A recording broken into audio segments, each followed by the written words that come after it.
உலகத் தமிழ் மக்கள் உங்கள் அனைவருக்கும் எனது அன்பான வணக்கங்கள். என்ன தனுசு ராசி சகோதர சகோதரிகளே, உங்களுடைய மன வாழ்க்கை யாரை திருமணம் செய்தால் எப்படி இருக்கும்?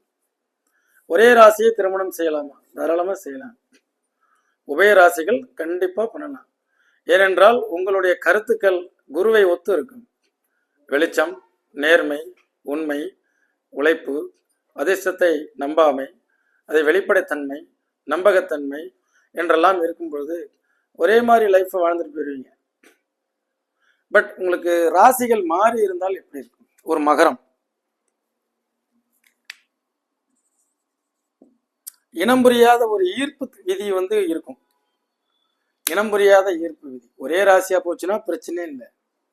இப்போ ஒருத்தவங்க பார்த்தீங்கன்னா கணவன் மனைவியில வளவளவலன்னு, இப்போ எங்கள் சிஸ்டரே பார்த்தீங்கன்னா நல்லா பேசுவாங்க, வளவளவலன்னு விடாமல் பேசுவாங்க. எங்கள் வீட்டுக்காரர் பார்த்தீங்கன்னா அதிகம் பேசவும் மாட்டார். நான் ஏதாவது காசு கொடுத்தா தான் பேசுவீங்களான்னு கேட்பேன். அந்த மாதிரி இது எப்படிப்பட்ட ஈர்ப்புனா, இவர்னால பேச முடியாது துணை. ஆனால் அவருடைய மனைவி, என்னுடைய சிஸ்டர் நல்லா பேசிகிட்டே இருப்பாங்க. அந்த பேசுறது இவர் என்ன பண்ணிடுறாரு, அதை ரசிக்கிறாரு. அவ்வளோதான். இவர் பேசாமல் இருக்கிறத அவங்க ரசிக்கிறாங்க. அதனால இது ஒரு இனம் புரியாத ஒரு ஈர்ப்பு விதி ஈர்க்கும். அதனால மகரத்தினுடைய சில ரகசியமான செயல்பாடுகள், ஒரு மௌனமான செயல்பாடுகளை இந்த தனுசு ராசி ஈர்க்குது. இதே இந்த மகரம் ராசிமானம் கெட்டுருச்சு அப்படின்னா, ராசிமானம் எப்படி கெடும்?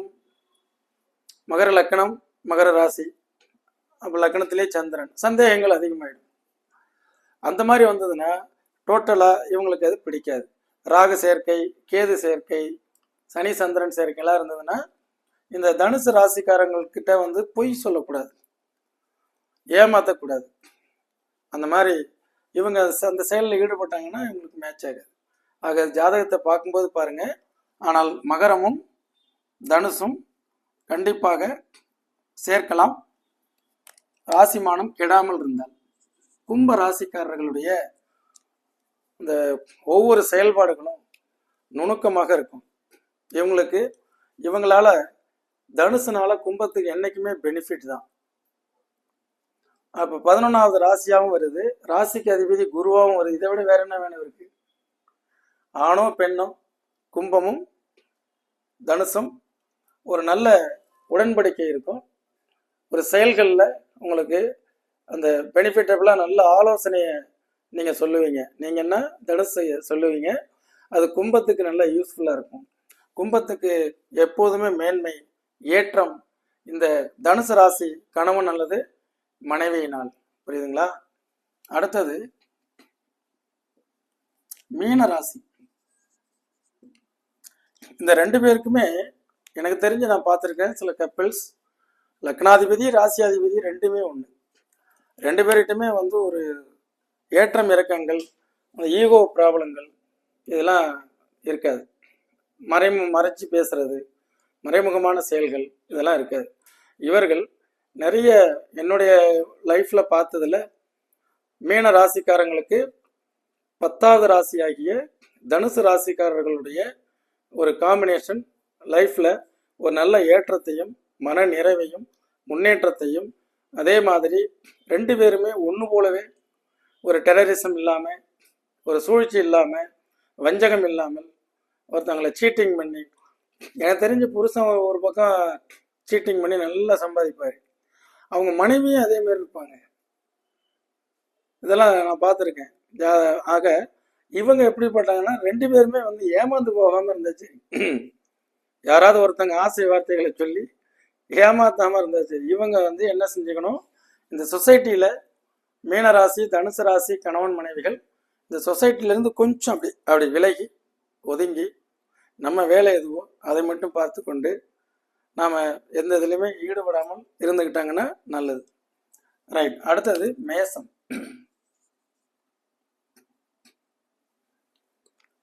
மிக அற்புதமான தனுசு ராசி சகோதர சகோதரிகள் மேச ராசிக்காரங்களை திருமணம் செய்கிறாங்க அப்படின்னா இவங்களுடைய ஒவ்வொரு விவேகத்தையும் வேகமாக நிறைவேற்றி கொடுக்கக்கூடியவர்கள். ரெண்டு பேரும் ஒரே மண்டலம், நெருப்பு மண்டலம், ஒரே ஜோனல். அதே மாதிரி தனுசு ராசிக்கு மேச ராசினால நல்ல முன்னேற்ற மேன்மைகள், நல்ல ஆலோசனைகள். அதே மாதிரி மேச ராசிக்கு அந்த தனுசு ராசியை திருமணம் செய்தால் வாழ்க்கையில நல்ல பாக்கியங்கள், அதிர்ஷ்டங்கள், முன்னேற்றங்கள் இது எல்லாமே பெறறதுக்கு வாய்ப்பு. ரிஷபராசி திருமணம் செய்தால், ரிஷபராசி பெண்கள் தனுசு ராசி ஆண்களை திருமணம் செய்யும் பொழுது இவர்களுடைய ரசனைகளையும் இவர்களுடைய எதிர்பார்ப்புகளும் இவர்களுடைய ஒரு இயற்கையை ரசித்து பார்ப்பதற்கும் இது முரண்பாடாக இருப்பார்கள். வேற ஒன்றும் இல்லை. மேக்சிமம் பெண்கள் தனுசு ராசியை தவிர்த்து வேறு ராசிகளை திருமணம் செய்வது சிறப்பு. இதே தனுசு ராசி ஆண்களாக பெண்களாக இருந்தால், தனுசு ராசி பெண், இது 6வது ராசி. அவர் நல்ல மனிதர், ரசனையான மனிதர். அவர் கூட இவங்க இணைஞ்சு வாழ்ந்துட்டு போயிடணும். பெண் ரிஷபமாக இருந்து ஆண் தனுசாக இருக்கும்பொழுது அந்த பெண்ணினுடைய எக்ஸ்பெக்டேஷன்ஸ் எந்த அளவுக்கு இருக்கோ அதுக்கு ஆப்போசிட்டாக தான் அவர் இருப்பார். புரியுதுங்களா?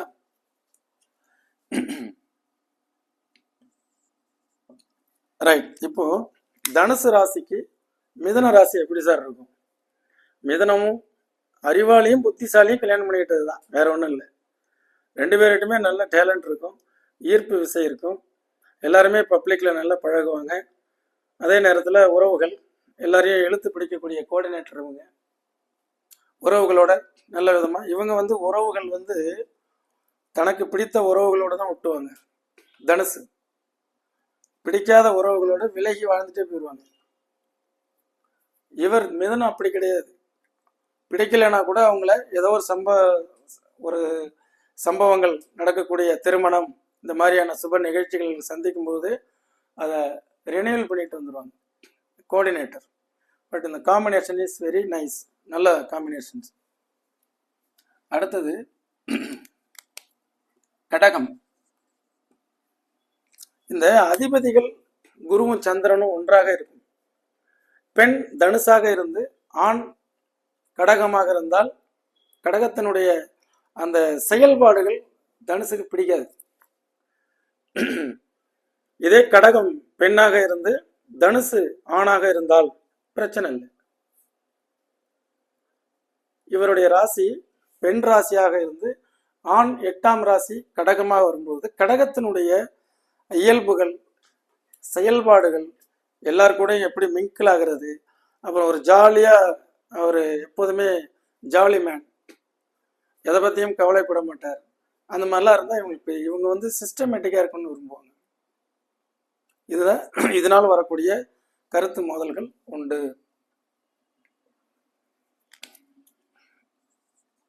சிம்மம்.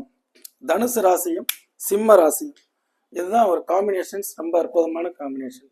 குருவும் சூரியனும் இல்லையா, ஒரே ஜோனல், ஒரே மண்டலம். இவருடைய நேர்மையும் உழைப்பும் இவர் கண்டிப்பாக பாராட்டுவார். இவருடைய தனுசு ராசியினுடைய ஆலோசனையும் பக்தியும் இவருக்கு ரொம்ப பிடிக்கும். இது மாதிரி இருக்கக்கூடியவர்கள் திருமணம் செய்யும் பொழுது மேட் ஃபார் ஈச் அதர், தன்னுடைய சந்ததிகளுக்காக ஒரு விலை மதிக்க முடியாத அளவுக்கு சொத்துக்களையும் நல்ல பிஸ்னஸ் இது எல்லாத்தையுமே உருவாக்கி கொடுப்பதில் வல்லவர்களாக இருப்பாங்க. ஆக இவங்களுடைய வீரமும் விவேகமும் நேர்மையும் தன்னம்பிக்கையும் இவங்களுக்கு ரொம்ப பிடிக்கும். ஒரு பாசிட்டிவான எனர்ஜி அந்த குடும்பத்தில் இருக்கும். ரெண்டு பேரும் இருக்கக்கூடிய கல்யாணம் பண்ணி இருக்கக்கூடிய அந்த வீட்டில் ஒரு பாசிட்டிவ் எனர்ஜி, கான்ஃபிடென்ட். போனோம்னா ஒருத்தருக்கு ஒருத்தர் ஈடு இணை இல்லாமல் உறவினர்களையும் நண்பர்களையும் நல்லா ஊக்கப்படுத்தி பேசுவாங்க. சிலர்லாம் பார்த்தீங்கன்னா, நீங்கள் அவங்க விட்டு இப்படி பேசக்கூடாது, நீங்கள் பேச தெரியல உங்களுக்கு அப்படின்னு குற்றங்களை கண்டுபிடிச்சிட்டே இருக்கக்கூடிய ஆள்லாம் இருக்காங்க. உங்களுக்கு பேச தெரியல, சொந்தக்காரங்களுக்கு இப்படி பேசிடக்கூடாது, அப்படி இங்கே அதெல்லாம் கிடையாது. இது பாட்டு கரெக்டாக தெளிவாக நூல் பிடிச்சது மாதிரி போகும். ராசி மானம் கெட்டிருந்தால் மட்டுமே இந்த ப்ரெடிக்ஷன்ஸ்க்கு ஆப்போசிட்டாக நடக்கும். புரியுதுங்களா?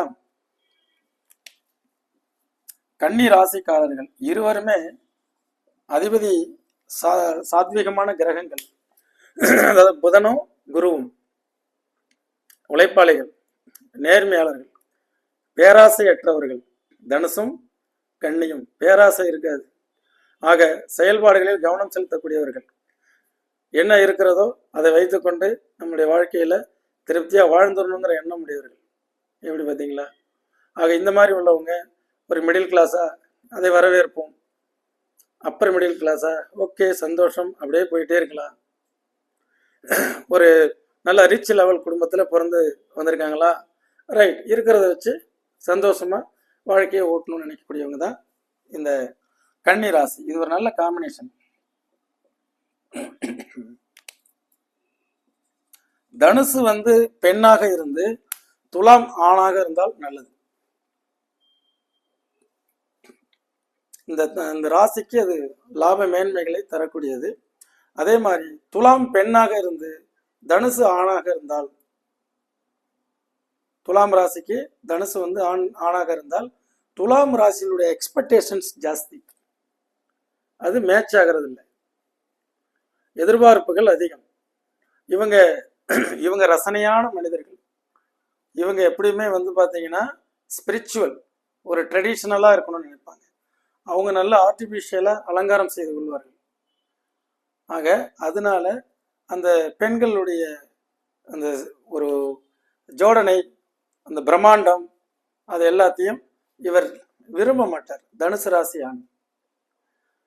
அதனால நீங்க இது வந்து 2 ராசிக்கும் அதிபதி நல்ல மனிதர்கள். தேவகுரு அசுரகுரு ரெண்டுமே குரு தானே. ஆனா இந்த குருவுக்கு அந்த குரு என்ன மாதிரியான கருத்து மோதல் வரும் அப்படின்னா, இந்த மாதிரி செலவு செய்யறது, பிரம்மாண்டத்தை ஏற்படுத்துறது, நிறைய ஒரு விசேஷம்னாக்க ஆட்களை நிறைய அழைத்து எல்லாம் பண்றதெல்லாம் துலாம் செய்யும். ஆக இருவருக்கும் சில முரண்பாடுகள், ஆனால் இனியவர்கள், நல்லவர்கள். விருச்சிக ராசி, தனுசு ராசி, 2 பேருக்குமே அதிபதி யார் அப்படின்னா செவ்வாய் பிளஸ் குரு. இதுதான் மேட் ஃபார் ஈச் அதர். தனுசு ராசி ஆணோ பெண்ணோ யாராக இருந்தாலும் சரி, விருச்சிகம் 2 பேருக்குள்ளார ஒரு அற்புதமான உழைப்பு, ஒரு நேர்மை, ஒரு உயர்வு, வருங்கால சந்ததிகளுக்காக நாம் நிறைய சேர்த்து வைத்தல். ஏன்னா இவங்களும் அதிகமாக வந்து ஆடம்பரமாக தன்னை அழகுபடுத்திக்க மாட்டாங்க. இவங்களும் அதே மாதிரி ஆடம்பரமாக அழகுபடுத்திக்க மாட்டாங்க. சிம்பிளி சூப்பர்னு சொல்கிறோம்ல, அந்த மாதிரி இவங்க 2 பேரும். என்ன நேயர்களே, இது மாதிரி ஒரு ராசிக்காரங்க, தனுசு ராசியினுடைய இயல்பு, அவங்களுடைய குணங்கள், இதெல்லாம் பழைய வீடியோக்களில் போய் பாருங்க. நானும் வந்துட்டு நிறைய வீடியோ போட்டிருக்கேன். அது உங்களுக்கு வேணும் அப்படிங்கிறவங்க இந்த என்னுடைய செல்ஃபோன் நம்பர் 9842208655 இந்த நம்பருக்கு நீங்கள் சென்மி பிளேலிஸ்ட் பிடிஎஃப் தனுசு அல்லது லக்னம் ஏதோ ஒன்று அப்படி போட்டிங்கன்னா அடுத்த நிமிஷம் அனுப்பி விட்டுருவேன். ஒரு 80 வீடியோக்களுக்கு மேலே இருக்கும், உங்களுக்கு பயனுள்ளதாக இருக்கும். அதன் பிறகு இந்த நிகழ்ச்சியெல்லாம் பார்த்தீங்கன்னா புரியும். ஓஹோ, ஏன்னா ஒரு ராசிக்குன்னு நல்ல குணங்கள் இருக்கு, ஒரு ராசிக்குள்ளார புதைஞ்சு இருக்கக்கூடிய ஆற்றல்கள் இருக்கு.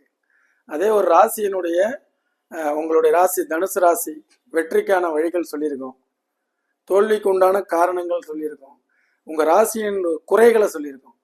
ராசியின் குறைகளை வந்து 4 லட்சம் பேருக்கு மேலே பார்த்தது மேச ராசிக்காரங்க. அந்த குறைகளை கரெக்டாக சொல்லி அதை மாற்றிக்கிட்டேன்னு சொன்னவங்களாம் இருக்காங்க. இது மாதிரி பழைய வீடியோஸ்லாம் வந்து அவசியம் பாருங்கள். என்றும் உங்கள் ஜோதிட வாழ்வியல் ஆலோசகராக இன்னொரு நிகழ்ச்சியில் நான் மீண்டும் சந்திக்கிறேன். நன்றி, வணக்கம்.